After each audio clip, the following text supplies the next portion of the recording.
This story, The Goophered Grapevine, first appeared in the August 1887 issue of The Atlantic. Before the entire book, The Conjure Woman, a series of short stories, was published in 1901 by Charles Chestnut.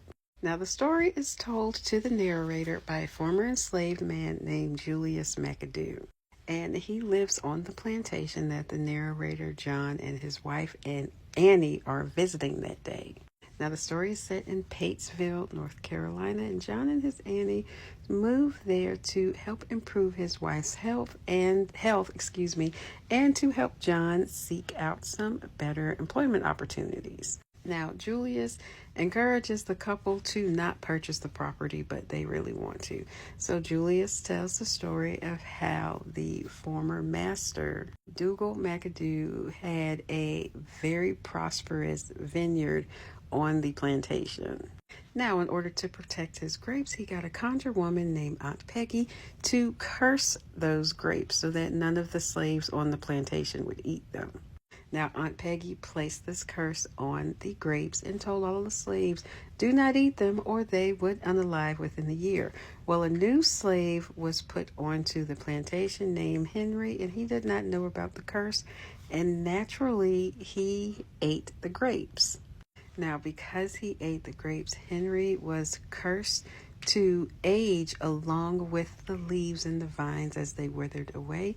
And when they died, so did he. And that's exactly what happened.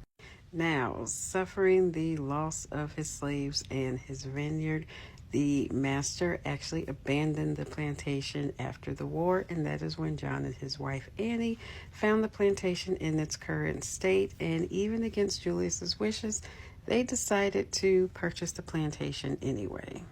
The narrator goes on to say, I bought the vineyard, nevertheless, and it has been in it for a long time in thriving condition, and is referred to by the local press as a striking illustration of opportunities open to Northern capital in the development of Southern industries. The luscious Scopernog holds first rank among our grapes, though we cultivate a great many other varieties. And our income from grapes packed and shipped to the north is quite considerable. I have not noticed any developments of the goopher in the vineyard, although I have a mild suspicion that our colored assistants do not suffer from the want of grapes during the season.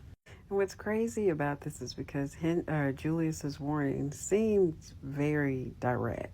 He says the Goophered vines seem to die, but they came back and are mixed in with the new ones.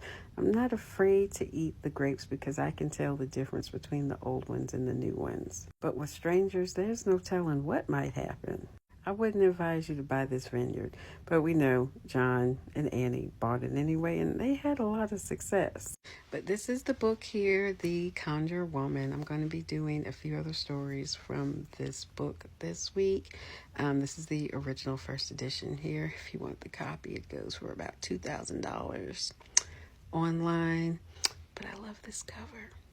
Either way, let me know what you think about this in the comments. And what do you think about a conjure woman on the plantation cursing the vines so that the slaves couldn't eat the grapes? It's kind of crazy.